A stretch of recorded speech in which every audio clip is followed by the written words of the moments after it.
Ustaad Bhagat Singh cinema కోసం power star fans ఈగర్లీగా wait చేస్తున్నారు. Movie release కు టైం దగ్గర పడటంతో చిత్ర యూనిట్ ప్రమోషన్స్ ను స్పీడప్ చేసింది. ఇప్పటికే ప్రీ రిలీజ్ ఈవెంట్ తో హైప్ నెక్స్ట్ లెవెల్ కు చేరుకుంది. అయితే ఈ ఈవెంట్ కు మ్యూజిక్ డైరెక్టర్ దేవిశ్రీ ప్రసాద్ డుమ్మా కొట్టడం చాలా మందిని ఆశ్చర్యపరిచింది. సినిమాకు సాంగ్స్ కంపోజ్ చేసిన దేవి బ్యాక్గ్రౌండ్ స్కోర్ కోసం తమన్ను తీసుకోవడంతో ఫీల్ అయి ఉంటారన్న టాక్ బలంగా వినిపిస్తోంది. ఎంత బిజీ షెడ్యూల్ ఉన్నా పవన్ లాంటి స్టార్ హీరో ఈవెంట్ కు దేవి రాకపోవడం ఫ్యాన్స్ లో అసంతృప్తికి కారణమవుతోందట. మరోవైపు దేవిశ్రీ ప్రసాద్ మైత్రి మూవీ మేకర్స్ కు దూరమవుతున్నాడనే గుసగుసలు వినిపిస్తున్నాయి. పుష్ప 2 సమయంలోనే బ్యాక్గ్రౌండ్ స్కోర్ విషయంలో హర్ట్ అయ్యారని అంటున్నారు.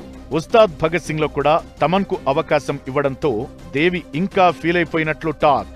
ప్రీ రిలీజ్ ఈవెంట్ కు డుమ్మా కొట్టడం, ప్రమోషన్స్ లో పాల్గొనకపోవడానికి రీజన్ అదేనన్న టాక్ మొదలైంది. దేవి ఎప్పుడూ ఈవెంట్స్ కు వచ్చి తన మాస్ ఎనర్జీతో సినిమాకు బూస్టింగ్ ఇచ్చేవాడు. ఇప్పుడిలా దూరంగా ఉండడమేంటని ఫ్యాన్స్ ను ఆలోచనలో పడేస్తోంది. మైత్రి మూవీ మేకర్స్ తో దేవిశ్రీకి గ్యాప్ వచ్చిందని, వాళ్ల కాంబినేషన్ కు బ్రేక్ పడ్డట్లేనన్న రూమర్స్ స్ప్రెడ్ అవుతున్నాయి.